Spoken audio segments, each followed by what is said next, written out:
Dan jangan salah paham dengan nama imsak. Imsak yang dimaksudkan dalam kalimat ini secara bahasa itu senafas dengan babu qaulin Nabi sallallahu alaihi wasallam, bab tentang perkataan Nabi sallallahu alaihi wasallam, la yamna'annakum min sahurikum adanu Bilalin. Ya, jangan sampai engkau menghentikan sahurmu karena adhannya Bilal. Ya. Bilal adhan maksudnya ketika Bilal adhan misal Allahu Akbar, kata Nabi kalau Bilal masih adhan, kamu terus saja makan, jangan berhenti sahur. Kalau orang baca cuman sampai sini dan tidak belajar ilmu hadis, hati-hati. Baca teksnya, baca terjemahan, dipraktekkan, yakin saya begitu subuh adzan masih makan.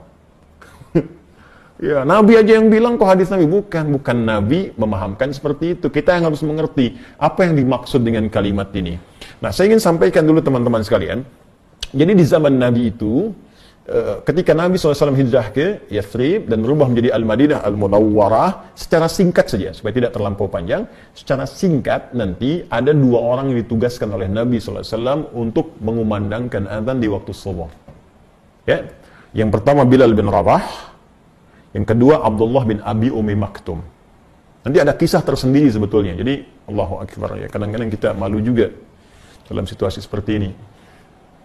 Sahabat Abdullah bin Abi Ummi Maktum dengan segala kemuliaannya yang dimuliakan oleh Allah hingga menurunkan surat Abasa itu, ya, beliau pandangannya ditutup oleh Allah Subhanahu wa taala dari maksiat sehingga tidak bisa melihat maksiat dengan matanya seumur hidupnya, dan ini tanda kemuliaan dari Allah Subhanahu wa taala.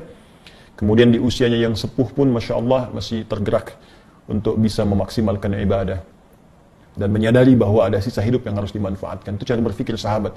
Jadi sebetulnya begini, kalau kita merasa yang dulu itu pernah banyak yang sia-sia, maka sisanya jangan dibiarkan begitu saja. Kan kadang-kadang kita merasa yang dulu itu banyak salahnya. Lalu kenapa sisanya tidak mencari soleh ya? Dan Anda paham suatu saat akan pulang, suatu saat akan meninggal. Bahkan dalam situasi seperti ini ditampakkan hampir tiap hari. Ada yang wafat, diumumkan, kematian sekian, dan mungkin kita menyusul berikutnya. Kenapa kita hanya menikmati data? Lalu masih sibuk mengumpulkan harta? Karena dalam situasi semacam ini, Nabi mengingatkan, kamu mesti ingat, kembali kepada Allah, kamu akan pulang. Coba lihat apa yang akan dihisab, ingat-ingat baik-baik. Itu yang dibawa dalam pemikiran para sahabat, sehingga dalam situasi itu Abdullah bin Abi Ummi Maktum berusaha meningkatkan amalnya kepada Allah Subhanahu wa taala sehingga beliau dikenal sebagai ahli masjid.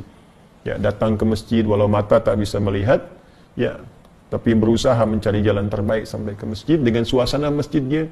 Maaf, tiangnya masih dari pelepah-pelepah kurma, atasnya daun-daun kurma, bahkan sebelumnya tak ada atap.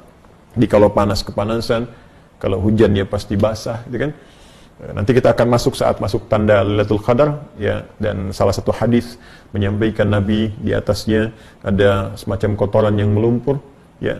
Nah, itu tandanya malamnya hujan. Jadi ini menunjukkan kalau hujan ya salat mereka dalam keadaan juga basah, kalau panas ya kepanasan.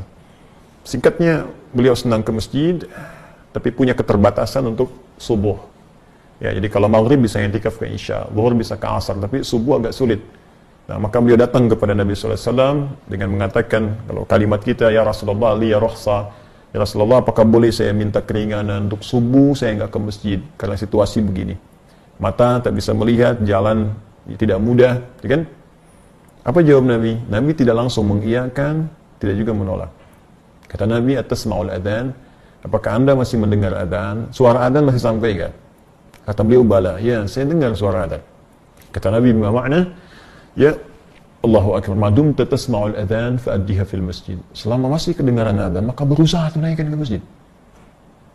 Nah, ini kalau dalam fiqh, mustahil ada satu penekanan yang kuat menunaikan ibadah kecuali bersanding dengan keistimewaan dan pahala yang begitu besar. Karena itu nanti di hadis Muslim, ke masjid itu baru datang saja dalam situasi yang normal ya, bukan kondisi seperti wabah dan sebagainya. Jadi jangan dipahami dengan berbeda. Dalam kondisi normal, datang ke masjid saja, baru kita masuk tuh dapat 25 pahala, dituliskan. Belum ngapa-ngapain, baru masuk. Dengan niat ibadah. Jarak satu keduanya 500 tahun, dua ketiga 500 tahun. Itu tinggi sekali. dari peristiwa ini, maka esoknya beliau berusaha untuk datang ke masjid subuhnya dengan cara yang berbeda. Jadi kalau subuh 4.30, Allahu Akbar, beliau sudah meraba jalan. Kalau kita mungkin jam 3 dari rumahnya, datang ke masjid jam 4. Yang kita tahu selama ini Bilal bin Rabah yang adzan radhiyallahu taala anhu, sejak peristiwa itu Abdullah bin Abi Ummi Maktum adzan subuh. Itu yang menjadikan nanti Nabi menetapkan adzan 2 kali. Saat subuh adzan pertamanya itu Bilal. Adzan keduanya Abdullah bin Abi Ummi Maktum. Nah, adzan pertama ini itu dilakukan oleh Bilal sebelum masuk waktu subuh. Di waktu ya tertentu. Kapan waktunya? Mari kita baca. Nanti begitu subuhnya masuk, baru Abdullah bin Abi Ummi Maktum itu adzan. Ya, karena Bilal adzan pertama sebelum masuk waktu subuh, karena itulah Nabi mengatakan kalau Bilal adzan, masih makan kalian, jangan berhenti. Maka kalimatnya bukan imsak. Teruskan makan malah kata Nabi.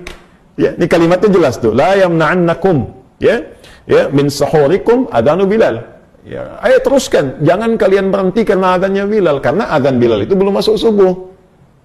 Ya, ini barangkali yang agak keliru dipahami sementara orang, sebagian dibaca hadisnya mengatakan saat adzan masih boleh makan. Nah, ini yang dibaca baru sebagian hadisnya. Jelas ya? Baru sebagian, nanti ada beberapa hadis yang terpisah versinya, itu yang dimaksud adzannya Bilal. Ketika masuk adzannya Abdullah bin Abi Ummi Maktum, maka berhentilah Anda dari makan dan minum, karena waktunya tiba untuk memulai puasa. Antara jeda itu, apa yang terjadi? Yuk kita baca hadisnya. Haddatsana Ubaid bin Ismail an Abi Usamah an Ubaidillah an Nafi' an Ibnu Umar wal Qasim bin Muhammad an Aisyah ummul mukminin radhiyallahu ta'ala anha anna Bilalan kana yu'adzinu bilailin. Hadisnya tersambung pada ibunda kita semua, Sayyidah Aisyah ummul mukminin, semoga Allah memuliakan beliau, memuliakan segala keutamaannya, menyayangi beliau dan senantiasa pasti disayangi dengan Nabi sallallahu alaihi wasallam beserta seluruh istri-istri beliau tercinta, ibunda kita semua. Baik. Beliau menyampaikan bahwa Bilal ya, itu biasa saat Ramadan itu beliau menunaikan adzannya di waktu masih malam. Lailin, kalimat lain itu lail itu belum masuk fajar. Di fajar belum masuk, Bilal yang biasa adzan. Ya, faqala Rasulullah sallallahu alaihi wasallam, maka Rasulullah sallallahu alaihi wasallam bersabda, "Kulu washrabu hatta yu'adzina Ibnu Ummi Maktum, fa innahu la yu'adzinu hatta yatlu'al fajr." Fa innahu la yu'adzinu hatta yatlu'al fajr. Ya. Baik. Qala Al-Qasim, "Wa lam yakun baina adhanihima illa an yarqa dha wa yanzila dha." Allahu akbar. Tuh, maka kata Sayyidah Aisyah, Bilal biasanya yang adzan sebelum subuh. Waktunya masih belum masuk fajar. Maka kata Nabi, "Kulu washrabu," kalian teruskan makan dan minum. Ayo makan minum. Hatta yu'adzina Ibnu Ummi Maktum. Sehingga nanti sampai tiba adzannya sahabat Abdullah bin Abi Ummi Maktum. Ya, fa innahu la yu'adzinu hatta yatlu'al fajr. Karena tugasnya Abdullah bin Abi Ummi Maktum ini tidak adzan kecuali saat masuk waktu subuh. Ya, paham sampai sini? Nah, sekarang pertanyaan keduanya, berapa jaraknya dari Bilal adzan sampai ke Abdullah bin Abi Ummi Maktum adzan, dan apa yang dikerjakan di sela-sela ini? Ini yang menjadi sunnah kita untuk bisa kita ikuti. Ya, baik. Jadi kesimpulan pertama sebelum kita teruskan, ya, jadi dari adzan Bilal itu adzannya peringatan. Jadi bukan adzan subuh. Nah, ini nanti diabadikan sampai sekarang di Madinah. Sampai sekarang itu adzan subuh di Madinah 2 kali. Ya, jadi ada adzan pertama, adzan kedua. Adzan pertamanya peringatan bahwa subuh akan tiba. Jadi kalau Anda baru pertama umrah, nyampe ke Madinah atau haji, ya pertama ke Madinah dulu, dengar adzan pertama, jangan langsung sholat subuh. Jangan terlampau soleh, bisa salah nanti. Ya, baik, jadi itu bukan adzan subuh, itu adzan pertama peringatan untuk menunjukkan sebentar lagi subuh tiba. Cepat bangun, cepat siap-siap. Masjid Nabi beda dengan masjid biasa. Ada 10.000 keutamaan di situ. Sekali sholat 10.000. Ya kan? Masjidil Haram 100.000, Masjidil Aqsa 1.000. Jelas?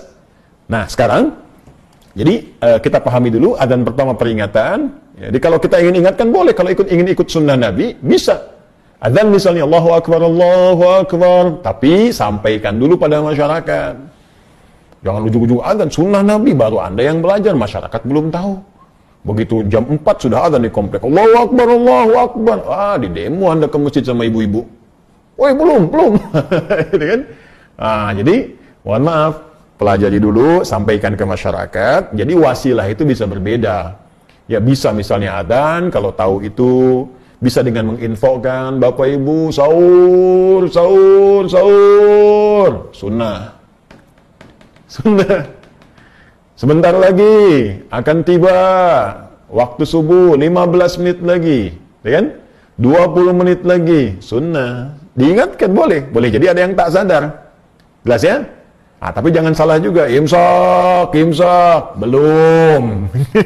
Kalau belum tiba subuh. Nah, antara yang pertama tadi dengan adzan subuh apa yang dikerjakan? Bab qadri kam baina as-suhuri wa salatil fajri. Ya, bab pembahasan tentang berapa ukuran antara sahur tadi yang adzannya Bilal ke adzan subuh. Ya. Haddatsana Muslim ibn Ibrahim, haddatsana Hisham, haddatsana Qatadah an Anas an Zaid bin Thabit radhiyallahu taala anhu qala. Hadisnya dari sahabat mulia yang pernah diadopsi oleh Nabi sallallahu alaihi wasallam, ya, dan sangat mencintai Nabi pun mencintai beliau, pernah jadi tameng Nabi ketika dilempari saat ke Taif, dan sungguh mulia beliau, ya, sahabat Zaid bin Thabit radhiyallahu taala anhu. Qala, beliau menyampaikan informasi kepada kita, tasahharna ma'an Nabi sallallahu alaihi wasallam. Kami sahur bersama Nabi sallallahu alaihi wasallam. Ini langsung hadithul fi'li. Hadisnya berupa perbuatan. Kalau sudah perbuatan ini sudah selesai. Ya, artinya apa? Artinya ya ini jadi referensi yang sangat kuat. Ya, jadi sahabat yang langsung mengalami bersama Nabi, silsilah sanadnya sampai juga kepada Al-Imam Al-Bukhari dan kualifikasi ketat hadisnya sahih. Thumma qama ila salati qultu. Ya, kemudian sampai kami salat. Jadi dari sahur bersama Nabi terus ya sampai waktu ke subuh, sampai mau salat. Kemudian beliau bertanya, kam kana bainal adzan ya was sahur. Kemudian aku bertanya kepada Zaid bin Thabit. Jadi Anasnya bertanya kepada Zaid bin Thabit, kam kana bainal adzani was sahur, menurut pengalaman engkau saat engkau sahur bersama Nabi sampai ke adzan itu jaraknya berapa lama? Ya, kata Zaid bin Thabit, qala qadra 50 ayatan, sekitar bacaan 50 ayat Al-Qur'an dibaca dengan tartil. 50 ayat, teman-teman sekalian. Ya, An-Naba lebih sedikit lah, ya. Jadi kalau kita baca itu ya kurang lebih 15 menitan lah. Ya, 10-15 menit. Jadi kalau kita mau ambil kesimpulan ke sini, 15 menit sebelum waktu subuh tiba, kita bisa sampaikan ke masyarakat, sebentar lagi subuh tiba, waktu sahur berakhir, Bapak Ibu sekalian, harap segera menyempurnakan sahurnya, isi dengan istighfar, dan persiapkan subuh menjelang tiba. Atau kalau mau pakai lebih sunnah lagi, baca Al-Quran, dibaca sampai subuh tiba. Makanya di Allahu Akbar, saya senang sekali di kampung-kampung daerah-daerah itu banyak sunnah Nabi dipraktekkan. Jadi tidak banyak teori, tidak banyak cakap, tapi sunnah dipraktekkan. Karena ulama kita dulu itu sebelum mengajar sudah punya sanad di hadisnya. Ya, mereka itu menyampaikan nggak kompleks kepada masyarakat, simpel aja. Jadi perintahnya itu lebih berupa perilaku. Ayo sebelum adzan ngaji dulu, ya kan? Nanti sebelum itu sampaikan dulu ke masyarakat begini. Itu sebetulnya sunnah. Mereka sudah khatam. Kalau kita lihat sanadnya pun ada. Jadi bukan ngaji kayak kita begini. Ya, mereka sudah hafal tuh. Sudah dibacakan depan syekh, mereka baca, dikasih ijazah. Sanadnya ada semua. Tapi untuk memudahkan ke masyarakat yang awam itu jangan diberikan banyak teori. Diberikan yang paling mudah, diberi teori pusing mereka. Ya.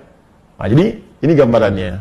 Jadi pertama, kita sudah mendapatkan informasi bahwa untuk puasa Ramadan itu tidak boleh sembarangan.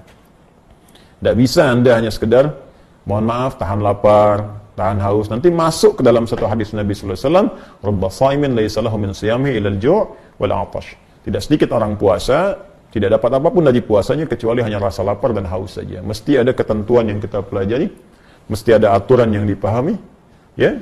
Kemudian yang kedua, dalam penunaian ini mesti jelas mengetahui waktunya dari mulai subuh sampai dengan ke maghrib kita puasa. Itu yang disebut secara bahasa dengan saum, siam ataupun imsak. Dan jangan salah paham dengan nama imsak.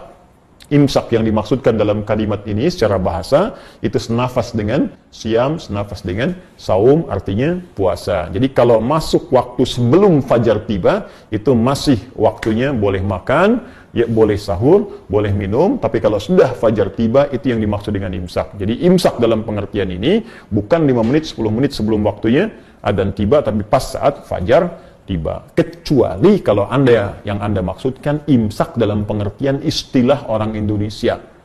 Kan? Yang diminta misalnya yang dimaksud siap-siap gitu. Kecuali itu. Tapi kalau kedengaran orang Arab makin bingung lagi nanti. Ya.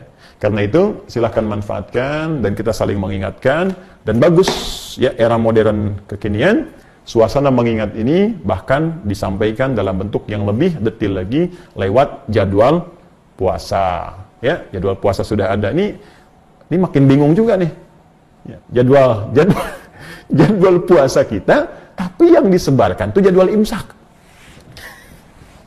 Coba ya benar sebetulnya kalimatnya jadwal imsak, jadwal puasa. Cuman masalahnya yang muncul kok jadwal sholat. Coba cek ya, jadwal imsakiyah, jadwal imsak, tapi yang keluar jadwal sholat. Harusnya kalau jadwal imsak konteksnya ke sini jadwal puasa. Ya ini kan makin aneh lagi nih. Imsak maksudnya wah, ini kan siap-siap. Kalau bikin jadwal siap-siap, tapi ketika muncul jadwalnya jadwal sholat, jadwal imsakiyah, jadwal sholat dari subuh sampai ke isya. Terus dalam praktek makin bingung lagi. Tapi kita coba berikan pemahamannya dan tidak perlu saling menyalahkan. Kita belajar untuk menjadi lebih baik. Apa yang kita kerjakan tanpa kita belum tahu dasar pengetahuannya, maka insya Allah dinilai pahalanya oleh Allah, tetap mendapat pahala karena keimanan kita.